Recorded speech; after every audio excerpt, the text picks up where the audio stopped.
Hello friends Odisha शिक्षा दर्पण में आपको स्वागत जनाऊँगी। चलतु डेरी नक जाना आज निजुक्ति संपर्क में कौन रही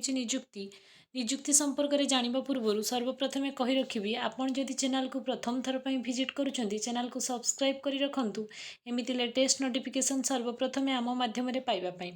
आज निजुक्ति खबरटी आसी आश्रम स्कूल्स निजुक्ति तरफ कौन रहा शिक्षक और पियन निजुक्ति दरमा आपणकर पाखापाखि 25,000 डिफरेन्ट पोस्ट में डिफरेन्ट सैलरी चलतु डेरी नक जाना केउठार आसी कौन रही निजुक्ति प्रक्रियार डिटेल्स। एडवर्टाइजमेंट आपणकर रही उत्कल बालाश्रम तरफ डिफरेन्ट टाइप्स पोस्ट वैकेंसी रही देखु counsellor post vacancy house father house mother एमती डिफरेन्ट टाइप पोस्ट रही पारामेडिकल स्टाफ्स प्रथम देखी निपर मुझे डिटेल्स कहूँ art and craft music teacher educator माने एटा ही teacher post PT instructor cum yoga trainer housekeeper helper cum night watchman cook जानले कौटा टीचर पोस्ट कौटा पियन पोस्ट चलतु मुझे डिटेल्स कहूँ। काउंसलर आपाई कौन रही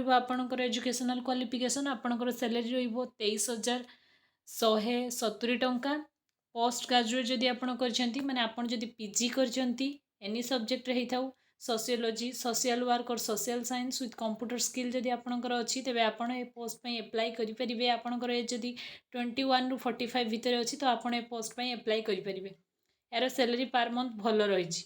हाउस फादर हाउस मदर ए जॉब रो टाइप रहिबो प्योरली कॉन्ट्रैक्चुअल। आपण जदि ग्रेजुएट एनी डिसिप्लिन माने आपणकर ऑनर्स जहाँ भी हेथाउ होम साइंस हेथाउ बा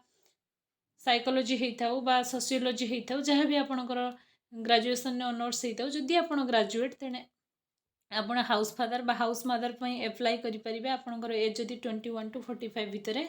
रहिछि आपणकर पर मंथ सैलरी रहिबो 14,564 टंका। पारामेडिकल स्टाफ माने आपण जदि फार्मासिस्ट पढ़िछन्ते तेबे आपण ए पोस्ट में अप्लाई करि परिबे। आपण जदि pharmacist having diploma in Ayurvedic homeopathy जदि किछि भी करिछन्ती तेबे आपण ए पोस्ट में अप्लाई करिवे। आपणकर सैलरी रहिबो 11,916 टंका। आमे आज निजुक्ति रे टीचर आ पियन कथा कहिबा ना तेणु देखंतु ए जे एजुकेटर लिखाई छै एजुकेटरटा गोटे टीचर पोस्ट सैलरी आपणकर रहिबो 10,000 टंका। Bachelor degree in any discipline जदि आपण बैचलर डिग्री करछन्ती जे कोनोसी डिसिप्लिन ने तेबे आपण ए टीचर पोस्ट पई अप्लाई करि परिबे।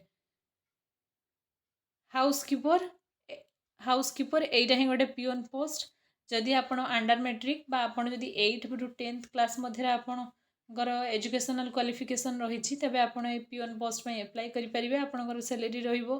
7,944 टंका पर मंथ रहिबो। हेल्पर कम नाइट वॉचमैन एटा भी गोटे कंप्लीटली पियन पोस्ट आपण जदि अंडर मैट्रिक करछन्ती बट 10th भी पास करछन्ती तेबे पोस्ट में आपण अप्लाई करि पारिबे। कुक एटा भी गोटे पियन पोस्ट आपण जदि से अंडर मैट्रिक आपणकर रहिबो जदि आपणकर हायर क्वालिफिकेशन अछि भी आपण अप्लाई करि परिबे। अप टू मैट्रिक पर्यंत थिले निश्चय आपण अप्लाई करि परिबे। एज लिमिट ए सबू पोस्ट पई आपणकर एज लिमिट 21 टू 45 एज पर्यंत रहिबो। चलंतु देखिबा एटा कोठु आछि ना उत्कल बालाश्रम बालेश्वर तरफ रु एटा आपणकर आसीछि सहदेव खुंटा डिस्ट्रिक्ट बालेश्वर। कौ डेट पूर्व आपन को करिया को पड़िबो ना आपन को 30/5/2025 पूर्व आपन को स्पीड पोस्ट माध्यम रे आको पहुंचाइबा को पड़िबो। केउ एड्रेस रे पहुंचाइबे देखि नियंतु ना उत्कल बालाश्रम बालेश्वर शाखा post at post Sahadev Khunta district Baleswar pin 756101 एई डेट रे आपन स्पीड पोस्ट करके पहुंचाइबे। कौ कौ जिनिस को आप स्पीड पोस्ट पहुंचाइबे ताकू जान नबर डिटेल्स जदि आप पीडीएफ टाकू आम माध्यम टेलीग्राम रे पाइबा चाहूँगी तेज डिस्क्रिप्शन रे टेलीग्राम रो लिंक अच्छी जॉइन कर जातु एप्लिकेशन फॉर्म टी आपन सेठू पाई परिबे। हाउ टू अप्लाई केमिति आपन अप्लाई करिवे ना आको आपन कंप्लीटली स्पीड पोस्ट माध्यम रे अप्लाई करि परिबे। कौन रहिबा आपनकर डॉक्यूमेंट्स ना डॉक्यूमेंट्स आपनकर कौन रिक्वायर्ड हबो थरे देखि नियंतु ना डॉक्यूमेंट्स आपनकर सेल्फ अटेस्टेड फोटो रहिबो self attested matric certificate +2 self attested माने कौन बुझी नियंतु मैट्रिक सर्टिफिकेट ଆପଣ ତ ଆପଣଙ୍କର मैट्रिक सर्टिफिकेट को जेरक्स करेंगे और तले निजे गोटे साइन करेंगे माने सेल्फ अटेस्टेड करेंगे निजे निजर साइन करेंगे करकिना आपणकर post graduate graduate any higher qualification जदि आपण अच्छी तो देवे मार्क बेसिस रे सिलेक्शन हम कौन एग्जाम हेब नहीं self attested certificate with experience issue in previous employ जदि आपण केठी आगु काम भी करछन तार एक्सपीरियंस भी दे परिबे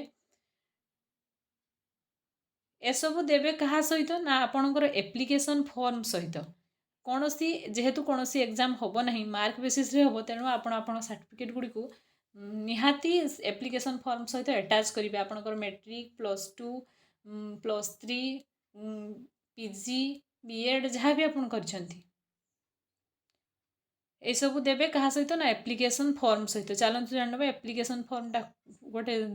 कंप्यूटर सेंटर काढ़ी ने प्रिंट तापर ताको केमिति फिलअप करेंगे चलते जानवा यहाँ रही है एप्लिकेशन फॉर्म रे आपन को पोस्ट में एप्लाई करुछंती प्रथमे देवे आपण नेम को ब्लॉक लेटर रे लिखिबे माने कैपिटल लेटर रे लिखिबे तापर आपणकर करेस्पोंडेंस एड्रेस देवे आपणकर परमानेंट एड्रेस देवे मोबाइल नंबर देवे ईमेल आईडी देवे डेट ऑफ बर्थ देवे सेक्स देवे मैरिटल स्टेटस देवे मदर नेम देवे फादर नेम देवे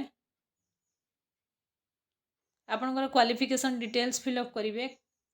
आपण मैट्रिकुलेशन के ईयर पास करछंती +2 को ईयर पास करछंती ग्रेजुएशन को ईयर पास करछंती डिटेल्स रे आपन को भर्ती करिया पई पड़िबो ए फॉर्म रे जदी एनी अदर हायर क्वालिफिकेशन अछि बा आपनकर कोनोसी भी एक्सपीरियंस अछि तो ताकू भी निहाती अटैच करिवे काहे कि ना मार्क बेसिस रे सिलेक्शन होबा आपनकर मार्क ही डिसाइड करिवे आपनकर सिलेक्शन हेबो कि नाही ए सब को इन डिटेल्स रे फिलअप करी आपण 30/5/2025 पूर्वरु जो एड्रेस मु आपन को देखैली अगेन देखै दोची से एड्रेस रे आपण स्पीड पोस्ट करिदेवे आपणकर सिलेक्शन हेले से माने आपण को मेल माध्यम रे जणैबे उत्कल बालाश्रम बालेश्वर शाखा 8 पोस्ट सहदेव कुंटा डिस्ट्रिक्ट बालेश्वर फी नेतिकी बिफोर 30/5/2025 पूर्वरु 5:30 PM पूर्वरु आपणक स्पीड पोस्ट सेठी पहुँची जिबा दरकार जदि आज भिडियोटी आपको इनफॉर्मेटिव लगी भल लगी वीडियो को लाइक करूँ शेयर करूँ फ्रेंड्स मान शेयर करूँ चैनल जदि प्रथम थर पर विजिट कर चैनल को सब्सक्राइब कर रखते एमती लेटेस्ट नोटिफिकेशन आम माध्यम सर्वप्रथम पाइबा।